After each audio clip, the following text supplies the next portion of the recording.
Magandang umaga mga kahuwan. Narito na ang ulat sa panahon today. Magandang umaga po sa ating lahat. Narito ang ating weather update para sa araw ng Miyerkules, May 13, 2026. Yung binantayan nating low pressure area sa labas ng ating Philippine Area of Responsibility ay tuluyan na nag-dissipate kagabing 8 p.m. Sa ngayon, isang low pressure area na lamang ang binabantayan po natin at ito yung nasa loob ng ating Philippine Area of Responsibility at yung dating Sikaloy. Huli itong namataan sa line 495 kilometers east ng Birac, Catanduanes. Hindi naman po natin na ito nakikita na magkakaroon ng direktang epekto sa anumang parte ng ating bansa at hindi rin natin nakikita na mag-i-intensify pa muli bilang isang ganap na bagyo.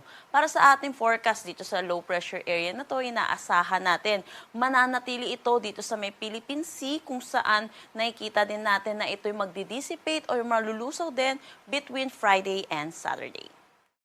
Para sa magiging panahon natin ngayong araw dito sa Luzon, patuloy tayong makakaranas ng maaliwalas na panahon. Pero asahan din po natin yung init at alinsangan lalo na sa tanghali hanggang hapon na may mga posibilidad ng isolated rain showers at mga localized thunderstorm lalo na sa hapon at sa gabi. Agwat ng temperatura para sa Metro Manila, 28 to 35 degrees Celsius, Lawag, 26 to 33 degrees Celsius. For Tuguegarao, asahan natin ang 27 to 39 degrees Celsius, Baguio, 18 to 25 degrees Celsius, Tagaytay, 24 to 34 degrees Celsius, at Legazpi, 25 to 33 degrees Celsius. Ngayon din dito sa may Palawan, buong Visayas at Mindanao, inaasahan din natin ang maaliwalas na panahon. Pero yun din po, pinapaalalahan natin yung mga kababayan po natin, magiging mainit at maalinsangan, lalo na po yung tanghali hanggang hapon, na may mataas na tsansa ng mga localized thunderstorm, lalo na sa hapon at sa gabi. Agwat ng temperatura para sa Calayan Islands at Puerto Princesa, 26 to 34 degrees Celsius. Dito naman sa Iloilo, Tacloban at Cagayan de Oro, 27 to 33 degrees Celsius. For Cebu, 26 to 33 degrees Celsius, Zamboanga, 26 to 34 degrees Celsius, at Davao, 27 to 34 degrees Celsius.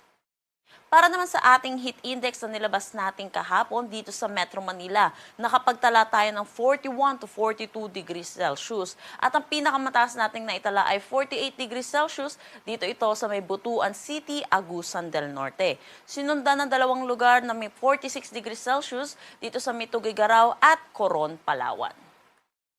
Para naman sa ating forecast na heat index ngayong araw, inaasahan natin dito sa Metro Manila, 40 to 42 degrees Celsius at ang pinakamataas natin posibleng maitala ay 45 degrees Celsius dito sa tatlong lugar sa may Etiaga, Isabela, Camiling, Tarlac at Butuan City, Agusan del Norte. Pinapaalalahanan po natin yung mga kababayan po natin, yung matinding exposure po sa init ay may risk po sa ating kalusugan. Kaya iwasan po natin lumabas ng tanghali hanggang hapon. Pero kung hindi po natin maiiwasan, ay magdala po tayo ng pananggalang sa init at uminom po tayo ng maraming tubig. Wala naman tayong nakataas na anumang gale warning sa anumang seaboards ng ating bansa.